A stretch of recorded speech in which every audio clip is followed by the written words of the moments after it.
पंजाब के मुअत्तल अरकान से इजहार यकजहती हुकूमत पर दबाव। तहरीक इंसाफ की मरकजी क़यादत का लाहौर मार्च जाती उम्रा के करीब फार्म हाउस में पीटीआई बड़ों ने सर जोड़ लिए। इजलास में एहतजाजी तहरीक हिकमत अमली मुरतब पर ख्वार। इजलास के बाद पीटीआई क़यादत को इशाइया भी दिया गया।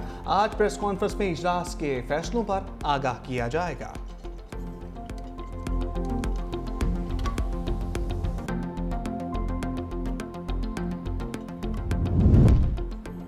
मंजिल हासिल करेंगे या सियासत छोड़ देंगे? 90 दिन का अल्टीमेटम देता हूँ, हम नहीं या तुम नहीं। वज़ीर आला खैबर पख्तूनख्वा अली अमीन गंडापुर ने इजलास से खिताब करते हुए कहा, हमारी बर्दाश्त का इम्तिहान मत लो, अपने हक के लिए लड़ेंगे। बानी पीटीआई ने कहा, साजिश साबित करो, जो सजा दोगे कबूल होगी। हमारी बर्दाश्त का इम्तिहान मत लो, अपने हक के लिए लड़ कर दिखाएंगे। बानी पीटीआई ने कहा था कि मुज़ाकरात के लिए तैयार हूँ, हमने तो जबर बर्दाश्त किया, लेकिन आपसे बर्दाश्त नहीं होगा। पाकिस्तान तहरीक इंसाफ केपीके में कोई तब्दीली नहीं आएगी। अली अमीन साहब, गंडापुर साहब को, खान साहब का पूरा एतमाद हासिल है। जब तक उसका एतमाद हासिल है, इंशाअल्लाह ताला वो वज़ीर आला रहेंगे और बेहतरीन वज़ीर आला बेहतरीन काम कर रहे हैं। इमरान खान साहब के बच्चों को क्यों बुलाया जा रहा है? क्या पाकिस्तान तहरीक इंसाफ के पास लीडरशिप का फुकदान है? नहीं, लीडरशिप का फुकदान नहीं, लेकिन वो बच्चे हैं और बड़े हमदर्द है। उसके बच्चे, उनका राइट है, वो आगे जैसा चाहे, ये भी उनका हक है। अली अमीन गंडापुर तहरीक इंसाफ के वज़ीर आला हैं और रहेंगे। केपीके में तहरीक इंसाफ के अंदर से तब्दीली के मौलाना के बयान से मुत्तफिक नहीं। पीटीआई चेयरमैन बैरिस्टर गौहर की मीडिया से गुफ्तगू। कहा, बानी पीटीआई की कॉल पर 5 अगस्त को तहरीक उरूज पर पहुंचेगी। तहरीक में बानी पीटीआई के दोनों बेटे भी शिरकत करेंगे। इतनी बड़ी पार्टी के लीडर को कब तक जेल में रखेंगे?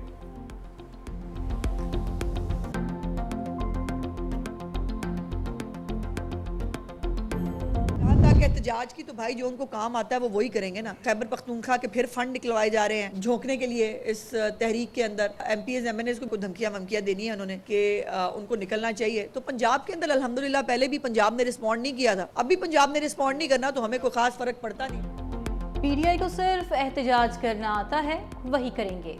खैबर पख्तूनख्वा हुकूमत के फंड्स तहरीक में झोंकने की तैयारियां की जा रही हैं। वज़ीर इत्तलात पंजाब अज़मा बुखारी ने कहा, पहले भी पंजाब के लोगों ने एहतजाजी तहरीक पर रद्द-ए-अमल नहीं दिया था, अब भी कुछ नहीं होगा।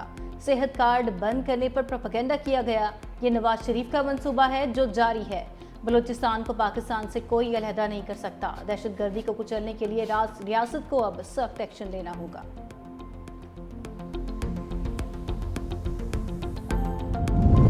पंजाब असम्बली में अपोजिशन के मुअत्तल अरकान के मामले पर पेशरफ्त। हुकूमत ने मुज़ाकराती कमेटी तश्कील दे दी। सूबाई वज़रा मुश्तबा शजाउर रहमान, ख्वाजा सलमान रफ़ीक, राना अरशद, समीउल्लाह खान और अहमद इकबाल शामिल। पीपल्स पार्टी के अली हैदर गिलानी, काफ लीग के चौधरी शाफे और IPP से शुएब सिद्दीकी मुज़ाकराती कमेटी का हिस्सा। अपोजिशन लीडर भी स्पीकर को मुज़ाकराती कमेटी के नाम देंगे। अपोजिशन और हुकूमती इत्तेहाद की मुज़ाकराती कमेटी का दूसरा सेशन आज होगा।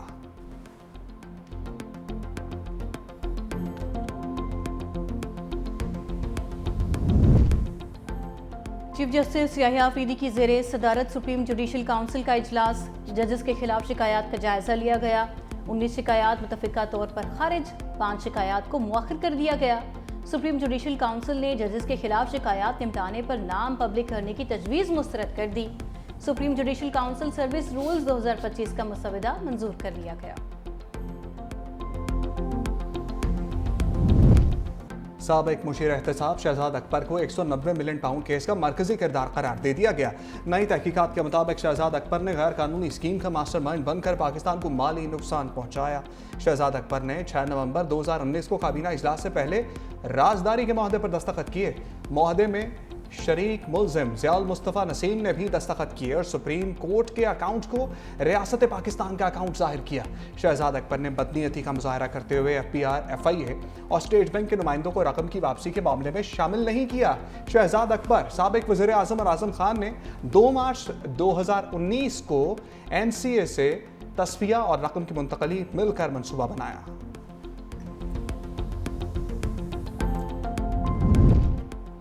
सदर आसिफ अली जरदारी से वज़ीर तवानाई सिंध नासिर शाह की मुलाकात। वज़ीर तवानाई ने सदर को सिंध के तवानाई मसाइल से आगाह किया। नासिर शाह की OGDCI में सिंध की नुमाइंदगी और दीगर मामले में सदर को ब्रीफिंग। नासिर शाह का कहना था कि बिजली कंपनीज में सिंध की नुमाइंदगी ना होने की वजह से मसाइल पैदा हो रहे हैं। वज़ीर तवानाई सिंध नासिर शाह की Sindh electric power regulatory authority के क़याम पर भी ब्रीफिंग।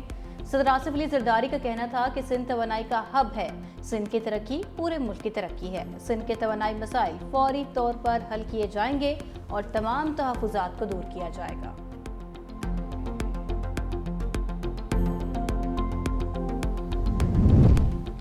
पाकिस्तान और बहरीन का दहशतगर्दी के खिलाफ ताउन बढ़ाने पर इत्तफाक। वज़ीर दाखिला मोहसिन नकवी एक रोज़ा दौरे पर बहरीन के दारुल-हुकूमत मन्नामा पहुँच गए। वज़ीर दाखिला जनरल शेख राशिद बिन अब्दुल अल खलीफा ने मोहसिन नकवी का इस्तकबाल किया। मन्नामा फोर्ट आमद पर मोहसिन नकवी को गार्ड ऑफ ऑनर पेश किया गया। वज़ीर दाखिला मोहसिन नकवी की बहरीनी हम मनसब से मुलाकात। दहशतगर्दी, इंसानी स्मगलिंग और मनशियात के खात्मे के लिए दो तरफा इश्तराक कार पर बातचीत। सिक्योरिटी ताउन मजीद बढ़ाने की ज़रूरत पर जोर। मोहसिन नकवी ने बहरीनी हम मनसब को दौरे पाकिस्तान की दावत दी।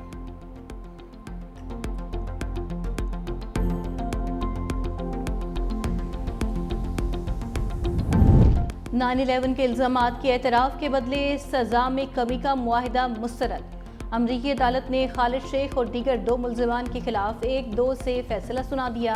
गुज़िश्ता साल खालिद शेख और अमरीकी हुकूमत के दरमियान मुआहिदा तय पाया था कि इल्ज़ामात के एतराफ़ पर सज़ाए मौत ख़त्म कर दी जाए। खालिद शेख और दीगर 2 अफराद को 9/11 का मुबैना मास्टरमाइंड करार दिया गया था।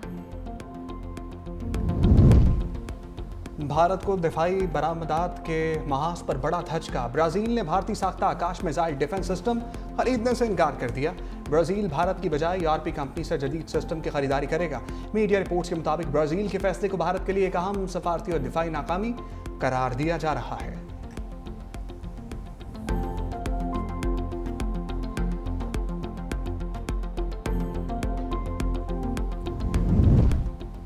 अमरीका के फौजी अड्डों पर दोबारा भी हमला कर सकते हैं। ईरानी सुप्रीम लीडर आयतुल्ला खामेनेई का अमरीका को इंतबाह।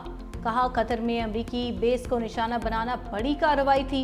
दूसरी जानिब ईरानी वज़ीर ख़ारजा अब्बास इराक़ची का कहना है, ईरान किसी ऐसे मुआहिदे को कबूल नहीं करेगा जिसमें उसे पुरअमन मकासद के लिए यूरेनियम अफज़ूदा करने का हक ना दिया जाए।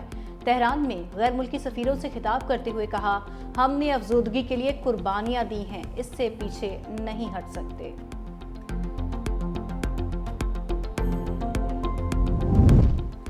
गजा में इस्राएली फौज की अंधोनाक बमबारी ना थम सकी। सुबह से अब तक मजीद 60 से ज़ायद फ़लस्तीनी शहीद कर दिए।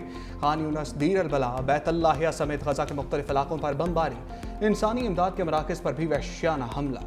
रोची के एक लुकमे की तलाश में 27 अफराद लुकमा अजल बन गए। दूसरी जानिब मकबूजा मगरबी किनारे में इस्राएली आबादकार आपे से बाहर हो गए।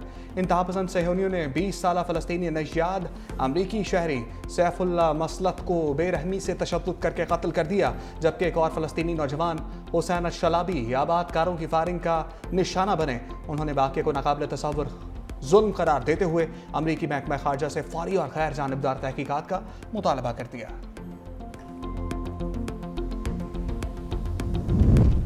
टेक्सास में पहले इतनी तबाही कभी नहीं देखी। अमरीकी सदर डोनाल्ड ट्रंप की टेक्सास के दौरे पर मीडिया से गुफ्तगू। कहा, अमरीकी तारीख के बदतरीन सैलाब का सामना किया जो खौफनाक था। सैलाब में बच्चों की हलाकत अफसोसनाक है। अभी भी बहुत से बच्चे लापता हैं जिनकी तलाश जारी है।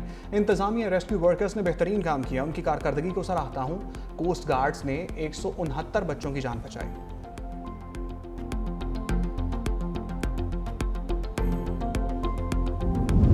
अमरीकी सदर डोनाल्ड ट्रंप ने एक और तजारती पत्ता खेल दिया। यूरोपीय यूनियन ने मेक्सिको पर 1 अगस्त से 30% दरामदी टैरिफ आयद करने का ऐलान कर दिया। सोशल मीडिया पर अपने बयान में ट्रंप ने खबरदार किया कि अगर इन ममालिक ने जवाबी कार्रवाई की तो मजीद सख्त मौशी इक़दाम किए जाएंगे।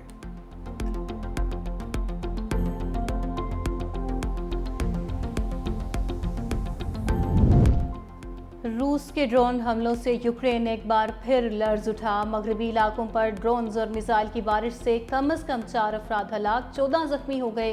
यूक्रेनी फ़ज़ाइया के मुताबिक रूस ने 597 ड्रोन्स और 26 क्रूज मिसाइल फायर किए। यूक्रेनी सदर ज़ेलेंस्की का कहना है कि मगरबी ममालिक के इत्तेहादियों को सिर्फ इशारों की बजाय मुअस्सर इक़दाम करना होंगे। रूस को मज़ीद पाबंदियों के ज़रिए ही रोका जा सकता है।